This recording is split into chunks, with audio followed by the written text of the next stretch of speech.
दोस्तों, बिहार में अखिलेश यादव ने अपनी सेना तैयार कर ली है। लिस्ट जारी कर दी है स्टार प्रचारकों की, जिन्हें लेकर वो बिहार जाने वाले हैं और वहां पर बड़ी संख्याओं में रैलियां करेंगे। इस लिस्ट में कौन कौन शामिल है और इस सेना से क्या फायदा मिलेगा महागठबंधन को, ये भी हम आपको बताएंगे। दरअसल अखिलेश यादव ने आज ही नहीं बल्कि बहुत पहले भी कहा हुआ है कि जहां जहां पर भी उनके सहयोगी चुनाव लड़ेंगे, जो कि इंडिया अलायंस में शामिल है, जो कि इंडिया गठबंधन में शामिल है, वो उनकी मदद करने के लिए जरूर जाएंगे। और तेजस्वी यादव को लेकर तो वो बहुत पहले से ही कह रहे थे कि तेजस्वी यादव की हम मदद करेंगे, वहां पर हम चुनाव प्रचार करेंगे। इससे पहले भी हमने देखा कि जब वोटर अधिकार यात्रा हुई थी तब भी अखिलेश यादव वहां पर गए थे, राहुल गांधी और तेजस्वी यादव के साथ दिखाई दिए थे और वहां पर अपना जो भाषण है वो भी उन्होंने दिया था। अब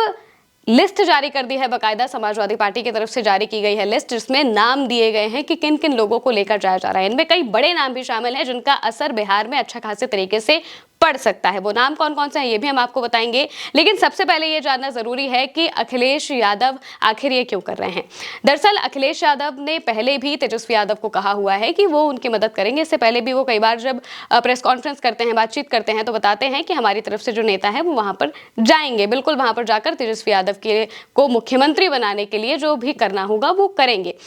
अब अखिलेश यादव महागठबंधन में बिल्कुल भी नहीं शामिल है, बिहार में उनका कहीं पर भी कोई प्रत्याशी नहीं है, लेकिन वहां पर वो तेजस्वी यादव की मदद करने के लिए पहुंच रहे हैं, जो कि वो चाहते भी हैं। राहुल गांधी के साथ भी वो दिखाई देते रहे हैं अक्सर। जब उत्तर प्रदेश में जब चुनाव हुआ तब भी उन्होंने राहुल गांधी के लिए बहुत सारी चीजें की, और अब बिहार चुनाव के लिए वो खासतौर से तेजस्वी को मुख्यमंत्री बनाने के लिए अपनी तरफ से नेताओं को भेजने वाले हैं। स्टार प्रचारकों की जो लिस्ट है वो सामने रख दी है। अब इनमें जो मेन चेहरे हैं, अगर हम उनकी बात करें तो सबसे पहले नंबर पर तो अखिलेश यादव का ही नाम आता है। राष्ट्रीय अध्यक्ष समाजवादी पार्टी के अखिलेश यादव वो पहले नंबर पर है, लेकिन तीसरे नंबर पर बड़ा नाम है मोहम्मद आजम खान। अगर आप इनके नाम को देखें तो आजम खान बीते कई दिनों से चर्चाओं में दिखाई दे रहे हैं। जब से वो जेल से बाहर आए तब से वो लगातार चर्चाओं में है। अखिलेश यादव खुद रामपुर उनके घर उनसे मिलने भी गए थे और इसके बाद से ये चीजें साफ हो गई थी कि आजम खान समाजवादी पार्टी में ही रहेंगे और समाजवादी पार्टी के लिए ही काम करते रहेंगे। अब आजम खान को लेकर जाना बिहार में बहुत जरूरी हो गया है अखिलेश यादव के लिए, क्योंकि अगर हम आजम खान की बात करें तो उत्तर प्रदेश में वो बड़े मुस्लिम नेताओं में गिने जाते हैं और साथ ही समाजवादी पार्टी के कई वरिष्ठ नेताओं में भी आते हैं और साथ ही बहुत सेंसिबल है। अगर आप उनकी बातों को सुनेंगे तो वो कभी भी उल झलूल बातें नहीं करते हैं, सिर्फ और सिर्फ सेंसिबल बातें करते हैं और समाज को ऊपर उठाने वाली बातें करते हैं। इसी वजह से उनको ले जाना बिहार में बहुत ज्यादा जरूरी हो जाता है, जिससे मुस्लिम समुदाय में एक विश्वास जगेगा कि महागठबंधन को वोट देना उनके लिए सही होगा। वहीं दूसरे नंबर पर अब हम बाकी नेताओं की अगर हम बात करें तो इनमें आपको अफजाल अंसारी का भी नाम मिलेगा, डिंपल यादव का भी नाम मिलेगा, लेकिन एक और अगर हम खास नाम की बात करें तो आपको सनातन पांडे का नाम दिखाई देगा। सनातन पांडे का नाम है 13वें नंबर पर और ये भी एक बड़ी रणनीति है। सनातन पांडे ब्राह्मण चेहरा है और बिहार में भूमिहारों का जो वर्चस्व है वो हमने देखा हुआ है कि किस तरीके से है, तो उन्हें भी अट्रैक्ट करने के लिए बड़े चेहरे की जरूरत है, जो कि सनातन पांडे हो सकते हैं, ब्राह्मण समुदाय से आते हैं और भूमिहारों को भी वो मूव करने की जो कोशिश है वो कर सकते हैं। अब हम अगर और लोगों की बात करें तो अवधेश प्रसाद का भी नाम आप जानते हैं। अयोध्या में उनकी कितनी चर्चा हुई है। जब से अयोध्या में बीजेपी हारी है तब से अवधेश प्रसाद अक्सर जब भी लोकसभा में होते हैं तो अखिलेश यादव के पीछे दिखाई दे जाते हैं, अखिलेश यादव के आसपास स्क्रीन पर दिखाई दे जाते हैं, ताकि ये पता चले कि अयोध्या में बीजेपी को जिसने हराया है वो कौन है। अब अवधेश प्रसाद पासी समुदाय से आते हैं और साथ ही दलित समुदाय से जो नाता है वो रखते हैं, इसलिए उन्हें भी अपने साथ ले जाना बहुत ज़रूरी है और वो एक बड़े दलित चेहरा के रूप में भी देखा जाता है और खासकर उन्होंने बीजेपी को हराया है, इस वजह से भी उनका काफ़ी नाम होता है और बिहार में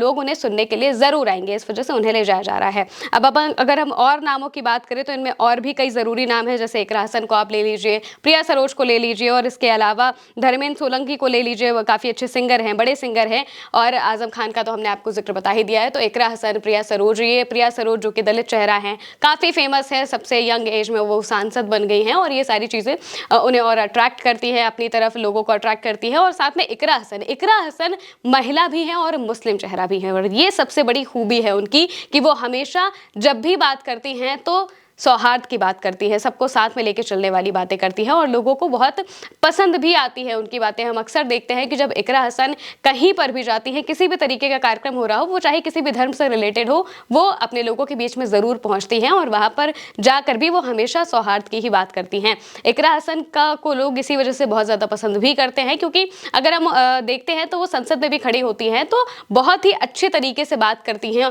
वक्ता अच्छी हैं, महिला है, महिलाओं को रिप्रेजेंट करती हैं और खासकर मुस्लिम समाज की महिलाओं को भी रिप्रेजेंट करती हैं। तो इससे भी बहुत बड़ा असर बिहार में पड़ेगा, बिहार चुनाव में पड़ेगा और खासकर महागठबंधन की तरफ वोटरों को अट्रैक्ट करने के लिए एक बड़ा तरीका है। क्योंकि अगर देखा जाए तो जिस तरीके से एनडीए महिलाओं को अपनी तरफ करने की कोशिश कर रही है, तो साथ में अगर इकरा हसन महिला भी हैं और मुस्लिम समुदाय से भी आती है, तो मुस्लिम महिलाओं को लेकर भी एक खास उनको लेकर जो एक इज्जत है मुस्लिम महिलाओं में, वो भी देखने को मिल जाएगी और साफ तौर से ये पता चलेगा कि किस तरह से मुस्लिम समुदाय की जो महिलाएं हैं वो इकरा हसन को कितना पसंद करती हैं और उन्हें सुनना चाहती है और खासकर इसी वजह से वो महागठबंधन को वोट भी दे सकती है। और रैलियां करना बहुत जरूरी होता है और इसी वजह से ये पूरी लिस्ट बनाई गई है। करीब 20 लोगों के नाम है, स्टार प्रचारक है, जिन्हें अलग अलग इलाकों में ले जाया जाएगा और वहां पर वो अपने लोगों को बीच में भाषण देंगे, बिहार के लोगों के बीच में भाषण देंगे और तेजस्वी यादव को मुख्यमंत्री बनाने की जो कवायद है वो पूरी करेंगे। अब अखिलेश यादव कितने अच्छे दोस्त हैं, ये चीज आप इसी से समझ सकते हैं कि अखिलेश यादव ने पहले कहा है और वो इस चीज को निभा भी रहे हैं कि वो तेजस्वी यादव की मदद करेंगे और बिहार में उन्हें मुख्यमंत्री बनाने के लिए जो भी बन पड़ेगा वो जरूर करेंगे। जबकि वो ना ही महागठबंधन का हिस्सा है, ना ही बिहार में वो किसी प्रत्याशी को उतार रहे हैं, सिर्फ और सिर्फ वो तेजस्वी यादव के लिए वहां जा रहे हैं और वहां पर उन्होंने एक बड़े अच्छे तरीके से रणनीति बना ली है कि कैसे कैसे सभी प्रत्याशियों के पास जाना है और साथ ही तेजस्वी यादव का जो नाम है उसे सामने रखना है और उनके लिए वोट जुटाने हैं। फिलहाल के लिए मेरे साथ इस खबर में इतना ही।